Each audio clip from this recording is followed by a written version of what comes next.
देखिए हम लोग क्लास 10th का भूगोल में फर्स्ट क्लास कर चुके थे। संसाधन के बारे में पढ़े थे कि संसाधन क्या होता है, इसका फर्स्ट टॉपिक आपको समझा दिया गया था। उस संसाधन को उसके आगे के बारे में समझने के लिए कुछ भूगोल में हम लोग सबसे पहले कुछ इंपॉर्टेंट बातें यहाँ पे समझेंगे जो लेसन 1 में दिया गया है। कुछ दिया गया है, कुछ नहीं दिया है, लेकिन आपको उसके आगे के बारे में अच्छी से जानकारी लेना है। भूगोल का कहानी है, शुरू होता है, लेक्चर नंबर 2 है। सबसे पहले हम लोग जानते हैं कि भूगोल में हम लोग एक क्लास 10th का लेक्चर 1 पढ़ चुके हैं और लेक्चर 2 को ध्यान देते हैं। भूगोल में हम सभी आदमी पढ़े हैं संसाधन के बारे में। तो अब उसके आगे क्लास बढ़ता है। सभी को पता है कि भूगोल 2 शब्दों से मिलकर बना है। एक आता है भूगोल को हम इंग्लिश में बोलते हैं ज्योग्राफी। ज्योग्राफी ये 2 शब्दों से मिलकर बना है, एक है जियो और दूसरा है ग्राफी। जियो का मतलब होता है द अर्थ, इसको अर्थ बोलते हैं, और ग्राफी का मतलब होता है टू स्टडी। अर्थ का मतलब होता है पृथ्वी और स्टडी का मतलब होता है अध्ययन करना, यानी पृथ्वी का अध्ययन करना ज्योग्राफी कहलाता है। ज्योग्राफी 2 शब्दों से मिलकर बना है, जियो और ग्राफी। दोनों को मिलाते हैं तो ज्योग्राफी हो गया, जिसका अर्थ होता है पृथ्वी का अध्ययन करना, पृथ्वी के बारे में पढ़ना, इसको ज्योग्राफी कहते हैं। तो सभी ने समझा कि ज्योग्राफी क्या होता है, पृथ्वी के बारे में अध्ययन करना ज्योग्राफी कहलाता है। अब आगे की क्लास करेंगे कि भूगोल कितने प्रकार के होते हैं, भूगोल को कितने भागों में बांटा गया है। ठीक है, आगे ध्यान देते हैं। इसको सबसे पहले नोट करते हैं सारे बच्चे। स्टॉप। नेक्स्ट टॉपिक है कि भूगोल कितने प्रकार के होते हैं। भूगोल हमारे 2 प्रकार के होते हैं, एक भौतिक भूगोल आते हैं, एक मानव भूगोल आते हैं। मानव भूगोल का एक और नाम होता है जिसको बोलते हैं आर्थिक भूगोल बोलते हैं। तो भूगोल 2 प्रकार के हो गए, एक भौतिक भूगोल, दूसरा मानव भूगोल हो गए। अब हम लोग को पढ़ना है कि भौतिक भूगोल क्या होता है, भौतिक भूगोल किसे कहते हैं, ये कितने प्रकार के होते हैं, ये समझना है हम लोगों को। फिर उसके बाद समझेंगे मानव भूगोल क्या होते हैं, मानव भूगोल कितने प्रकार के होते हैं। चलिए इसको स्टार्ट करते हैं लिखना। ये अभी हम लोग पढ़े हैं भूगोल के, भूगोल क्या होता है, पृथ्वी का अध्ययन करना भूगोल कहलाता है। भूगोल के 2 प्रकार होते हैं, एक होता है आपका भौतिक भूगोल, दूसरा होता है आपका मानव भूगोल। अब भौतिक भूगोल किसे कहते हैं या भौतिक भूगोल कितने प्रकार के होते हैं उसके बारे में देखते हैं। देखिए, भौतिक भूगोल का मतलब होता है जो प्रकृति से ली गई है, जो प्रकृति से ली गई है, जो प्रकृति ने इसको बनाया है, जो प्रकृति ने इसको बनाया है उसे भौतिक भूगोल कहते हैं। भौतिक भूगोल जो प्रकृति ने बनाया है उसको हम लोग भौतिक भूगोल कहते हैं। और इस भौतिक भूगोल को 5 भागों में बांटा गया है। एक आता है कॉस्मोलॉजी, जिसमें ब्रह्मांड के बारे में पढ़ना है, या उसको तुम खगोलिकी बोलो। दूसरा आता है जियोडेसी, जिसमें भूगणितीय विज्ञान आता है। तीसरा आता है जियोमॉर्फोलॉजी बोलते हैं, जिसमें भू आकृति विज्ञान आता है, विज्ञान जोड़ सकते हैं इसमें।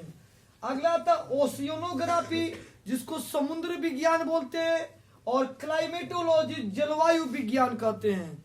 तो भूगोल 2 प्रकार के, पहला भौतिक भूगोल के बारे में पढ़े। भौतिक भूगोल कोई पूछे क्या होता है, तो भौतिक मतलब प्रकृति के बारे में बताया जाए, प्रकृति के बारे में, जो प्रकृति ने बनाया है, हम लोग उसमें कुछ नहीं किए हैं, प्रकृति ने उसको बना के दिया, उसको लोग भौतिक भूगोल कहते हैं, प्रकृति ने बनाया। इसको 5 भागों में बांटा गया है, जो सारी चीजें लिखी गई है। एक ब्रह्मांड, इसमें ब्रह्मांड के बारे में पढ़ाई होती है, इसमें भूगणितीय बारे में, मतलब भूमि जमीन के बारे में। अगला भू आकृति, भूमि कैसे बना, पृथ्वी कैसे बना उसके बारे में। समुद्र विज्ञान, समुद्र के बारे में, समुद्र कैसे बना, समुद्र कहां से आया, समुद्र में कौन कौन से जीव पाए जाते हैं उसके बारे में। जलवायु विज्ञान, जलवायु का मतलब ठंडी, गर्मी, बरसात, ये जलवायु के बारे में, तापमान के बारे में, आर्द्रता के बारे में, इसके बारे में जो पढ़ाई हो जलवायु के बारे में, मौसम के बारे में, उसको जलवायु विज्ञान कहते हैं। तो हम लोग समझे आज की भूगोल, दो प्रकार के भौतिक भूगोल के बारे में समझ में आ चुका है कि भौतिक भूगोल का मतलब जो प्रकृति से ली गई है उसको भौतिक भूगोल कहते हैं। अब भौतिक भूगोल को 5 भागों में बांटा गया, जिसको एक एक करके आपको अपने बुक में क्लास 10th में इसको पूरे क्लियर करके पढ़ना है, वो कंठस्थ। अब देखिए दूसरा आता है, ध्यान से देखिएगा, जिसको बोलते हैं मानव भूगोल बोलते हैं, मानव भूगोल। दूसरा प्रकार है आपका मानव भूगोल। देखिए मानव भूगोल में क्या क्या आते हैं, मानव भूगोल में बोर्ड पे ध्यान देंगे। देखिए मानव भूगोल में सबसे पहले आ जाएगा कृषि विज्ञान, कृषि विज्ञान आ जाएंगे। दूसरा आ जाएंगे आपके संसाधन, संसाधन आ जाएंगे। तीसरा आपके उद्योग आ जाएंगे और चौथा आपके परिवहन आ जाएंगे। इसको 4 भागों में बांटा गया मानव भूगोल को, 4 भाग में। तो हम लोग मानव भूगोल को 4 भागों में बांटे, एक कृषि विज्ञान है, एक संसाधन है, एक उद्योग है, एक परिवहन है। कृषि विज्ञान का मतलब कि खेती के बारे में की जाए, खेती के बारे में, उसके बारे में समझा जाए। खेती, गेहूं की खेती, चावल की खेती, धान की खेती, मक्का की खेती, इसके बारे में ईटीसी, मतलब इसके बारे में खेती कैसे की जाए, कितने तापमान पे वो गेहूं उपजेंगे, कब कटाई होगी, कौन से मौसम में उसकी खेती की जाएगी, ये कृषि विज्ञान में आते हैं। कृषि विज्ञान में पूरी खेती के बारे में आपको पढ़ना है। अगला था संसाधन। जो संसाधन आपको बताए गए हैं, संसाधन जो पृथ्वी के नीचे से अशुद्ध रूप में प्राप्त होते हैं, उसको हम संसाधन कहते हैं। उद्योग, उद्योग का मतलब व्यापार के बारे में, व्यापार बिजनेस के बारे में, ठीक है। जैसे चीनी मिल हो गया, एक व्यापार हो गया, चीनी माने चीनी का मिल हो गया, कारखाना हो गया। लोहा वयस्क की कारखाना, तांबा जहां बनता, लोहा, तांबा, जस्ता, ये जहां बनते हैं, मैंगनीज बनते हैं, वो एक आपका उद्योग धंधा हो गया। या परिवहन, परिवहन का मतलब ट्रांसपोर्ट के बारे में, आप एक जगह से दूसरी जगह किसी वस्तु को भेजा जाता है, सप्लाई की जाती है, उसको ट्रांसपोर्ट बोलते हैं, उसको ट्रांसपोर्ट की जाती है, उसको परिवहन बोलते हैं।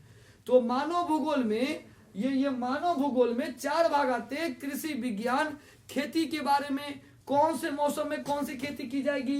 संसाधन, पृथ्वी से जो पदार्थ निकलते हैं, कच्चे पदार्थ निकलते हैं, उसको संसाधन बोलते हैं। उसको टेक्नोलॉजी के द्वारा उसको हम क्या करते हैं, तैयार करते हैं। उद्योग में क्या आ जाएंगे, छोटे कारखाने, माने सूती कपड़ा उद्योग आ जाएगा, पटसन कपड़ा उद्योग आ जाएगा, जो 10th का भी यही क्वेश्चन है, एग्जाम में पूछता है उद्योग धंधों के बारे में। परिवहन का मतलब हो गया, परिवहन 3 प्रकार से होते हैं, ध्यान से देखिए। एक परिवहन जो होता है जो जल मार्ग से परिवहन की जाती है, एक परिवहन वायु मार्ग से की जाती है, एक परिवहन जो सड़क मार्ग से की जाती है, स्थल मार्ग जिसको बोलते हैं। स्थल पे हम लोग आ जाएंगे रेल परिवहन, बस, कार, ट्रक, बैलगाड़ी, मतलब ये परिवहन हो गया। परिवहन में 3 भागों में इसको बांटा गया। एक वायु मार्ग परिवहन, वायु के द्वारा कहीं जाना। दूसरा जल मार्ग, जल के द्वारा, समुद्र के द्वारा जाना। तीसरा हो जाएगा आपका स्थल मार्ग, जो स्थल से जाते हैं, तो इसमें रेल, बस, ट्रक ये सब आ जाएंगे। तो इसको नोट करते हैं। मानव भूगोल 4 भागों में बांटा गया। स्टॉप कीजिए। हम लोग भूगोल का 2 प्रकार पढ़े हैं, एक भौतिक भूगोल, एक मानव भूगोल पढ़े हैं। अब इसकी आगे की क्लास करते हैं। फिर देखिए भूगोल को समय लॉस नहीं करते हुए काम को स्पीड में करेंगे हम लोग। भूगोल के फिर 2 प्रकार होते हैं, 2 भागों में इसको बांटा जा रहा है। फिर भूगोल को 2 भागों में हम बांट रहे हैं, ध्यान से देखिए। एक आता है आपका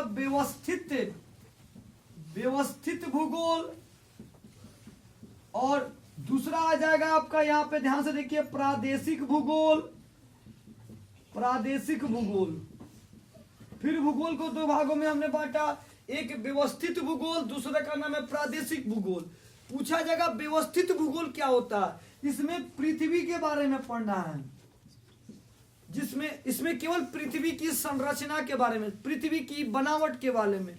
व्यवस्थित भूगोल में पृथ्वी की बनावट के बारे में पढ़ना हो, उसको व्यवस्थित भूगोल कहते हैं। प्रादेशिक भूगोल, प्रादेशिक भूगोल में किसी एक स्थान या एक जगह के बारे में पढ़ाई हो, किसी एक स्थान, किसी एक स्थान या जगह के बारे में, जगह के बारे में पढ़ाई, उसे हम लोग बोलते हैं प्रादेशिक भूगोल कहते हैं। प्रादेशिक भूगोल में किसी एक स्थान या एक जगह के बारे में पढ़ाई हो उसे हम प्रादेशिक भूगोल कहते हैं। जबकि व्यवस्थित भूगोल में केवल पृथ्वी की बनावट, पृथ्वी की संरचना कैसे हुई है उसके बारे में पढ़े, उसको व्यवस्थित भूगोल कहते हैं। तो जब आपको कहा जाए कि हम व्यवस्थित भूगोल पढ़ा रहे हैं तो वहां पे आपको हेडिंग लाइन लिखवा जाएगा व्यवस्थित भूगोल। जब कहा जाएगा हम प्रादेशिक भूगोल पढ़ा रहे हैं तो वहां पे आपको प्रादेशिक भूगोल के बारे में पढ़ाई जाएगी। प्रादेशिक का मतलब ये भी बोल सकते हैं कि देश और प्रदेश के बारे में, चाइना कहाँ है, अमेरिका कहाँ है, जापान कहाँ है, उसके बारे में, उसके मैप के बारे में, मानचित्र के बारे में पढ़ाई हो, उसको हम लोग क्या बोलते हैं, प्रादेशिक भूगोल कहते हैं। तो समझ में आ चुका है सबको कि भूगोल को फिर दो भागों में हमने बांटा, एक व्यवस्थित भूगोल जिसमें केवल पृथ्वी के बारे में पढ़ना है, एक प्रादेशिक भूगोल जिसमें केवल प्रदेश के बारे में या किसी एक स्थान जगह के बारे में पढ़ना हो, उसे हम क्या बोलते हैं, प्रादेशिक भूगोल कहते हैं। स्टॉप कीजिए। चलिए हम लोग भूगोल के हम लोग यहाँ पे प्रकार के बारे में पढ़ चुके हैं। नेक्स्ट टॉपिक है पृथ्वी। देखिए पृथ्वी को इंग्लिश में अर्थ कहते हैं। अब पृथ्वी को हम क्या कर रहे हैं, यहाँ पे पृथ्वी पे ये देखेंगे कि कितने मंडल पाए जाते हैं, पृथ्वी पे कितने मंडल पाए जाते हैं। तो पृथ्वी पे ना 3 प्रकार के मंडल पाए जाते हैं। एक आपका आता है स्थल मंडल बोलते हैं, दूसरे का नाम आता है आपका जलमंडल बोलते हैं, और तीसरे का नाम आता है आपका वायुमंडल बोलते हैं। तो पृथ्वी पे 3 प्रकार के मंडल हैं, स्थल मंडल, जलमंडल, वायुमंडल। स्थल मंडल, जलमंडल, वायुमंडल।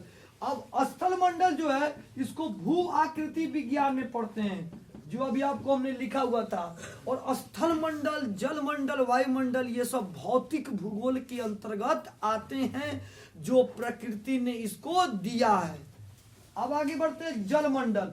जलमंडल ये समुद्र में आता है, समुद्र विज्ञान में आता है, समुद्र विज्ञान में आएगा। और वायुमंडल ये जलवायु विज्ञान में आएगा, जलवायु विज्ञान में आएगा। तो हम लोगों ने समझा कि पृथ्वी पे 3 प्रकार के मंडल पाए जाते हैं, स्थल मंडल, जलमंडल, वायुमंडल। स्थल मंडल भू आकृति विज्ञान में आएगा, जलमंडल समुद्र विज्ञान में आएगा, और वायुमंडल जलवायु विज्ञान में आएगा। ये 3 प्रकार के मंडल हो गए। अब इसको एक हम लोग एक फिगर के द्वारा इसको समझते हैं ध्यान से। याद दिख रहा है, याद दिख रहा है, दिखते हैं।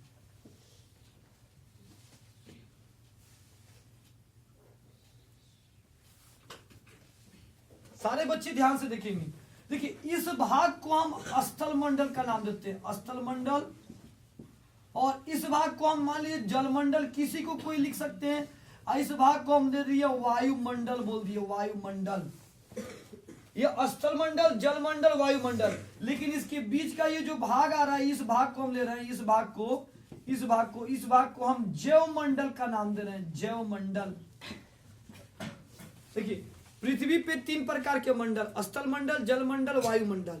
इस तीनों मंडल में से एक जैवमंडल का निर्माण होता है, जैवमंडल का निर्माण होता है। और जैवमंडल में क्या होता है कि जैवमंडल में जीवन पाया जाता है। दिखाई दे रहा है? जैवमंडल में क्या होता है कि जीवन पाया जाता है, जैवमंडल में जीवन पाया जाता है, जिसमें हम लोग रहते हैं। इसमें पर्यावरण आ जाएगा, पारिस्थितिकी आ जाएंगे। इसमें पर्यावरण में बहुत सारे संसाधन भी आ जाएंगे जो हमारे लिए आवश्यकता की चीजें हैं, जो संसाधन हमारी आवश्यकता को पूरा करे। पर्यावरण या पारिस्थितिकी भी बोल सकते हैं इसको।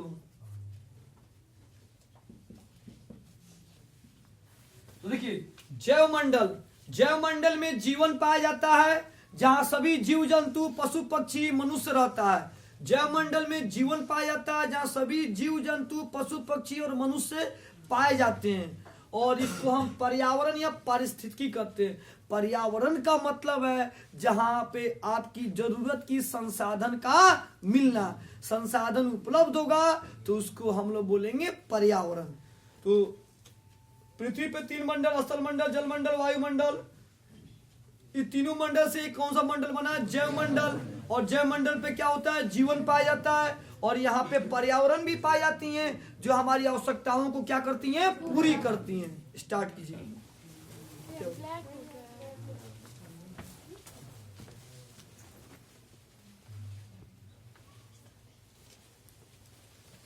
स्टोरेज फुल हो गया होगा।